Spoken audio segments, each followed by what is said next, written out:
Je vais commencer par ajouter les cacahuètes dans un mixeur. Ici, j'ai 2 tasses de cacahuètes crues, déjà pelées et sans coquille. À cela, je vais ajouter 3 œufs entiers.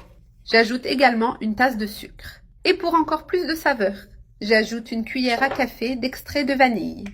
Nous fermons le mixeur et nous allons bien mixer le tout. Cette recette est vraiment facile à faire et délicieuse. Si vous remarquez que le mélange est très épais et difficile à mixer, ne vous inquiétez pas, c'est tout à fait normal.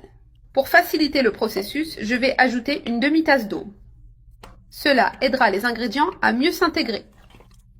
Avec une spatule, je mélange un peu pour que le mixeur fonctionne plus facilement.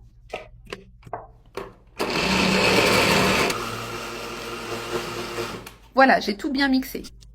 La texture est parfaite, crémeuse et épaisse. Maintenant, je retire le mélange du mixeur et je le mets dans un grand récipient. J'utilise une spatule pour bien racler les parois du mixeur, afin de ne rien laisser perdre. Regardez comme le mélange a une consistance épaisse, parfaite pour la cuisson. Bien qu'il paraisse dense, une fois cuit, nous obtiendrons un gâteau moelleux, léger et très savoureux. Le meilleur dans cette recette, c'est qu'elle ne nécessite ni farine, ni lait, ni beurre et le résultat est incroyable.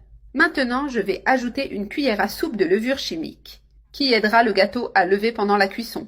Je mélange la levure avec des mouvements enveloppants pour bien l'incorporer à la pâte. Comme les cacahuètes contiennent déjà des huiles naturelles, il n'est pas nécessaire d'ajouter d'autres matières grasses. Avec la pâte prête, il est temps de préparer le moule où le gâteau sera cuit. Je beurre entièrement le moule en couvrant bien les bords et le fond pour éviter qu'il ne colle. Maintenant, je saupoudre un peu de farine de blé sur le beurre, en veillant à couvrir toute la surface.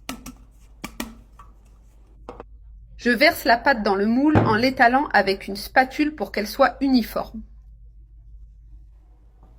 J'utilise la spatule pour lisser le dessus et m'assurer que c'est bien nivelé.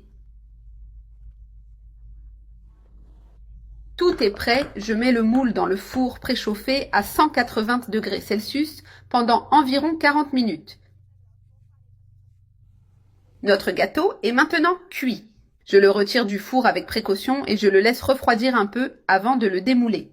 Une fois tiède, je passe un couteau sur les bords et je le démoule sur une grande assiette. Regardez comme il est beau. Il a une texture incroyable et un arôme irrésistible. Maintenant, je vais couper une tranche pour vous montrer l'intérieur. Le gâteau est moelleux, humide et plein de saveurs. Parfait pour toutes les occasions. Chaque tranche est un petit morceau de paradis, doux et délicieux,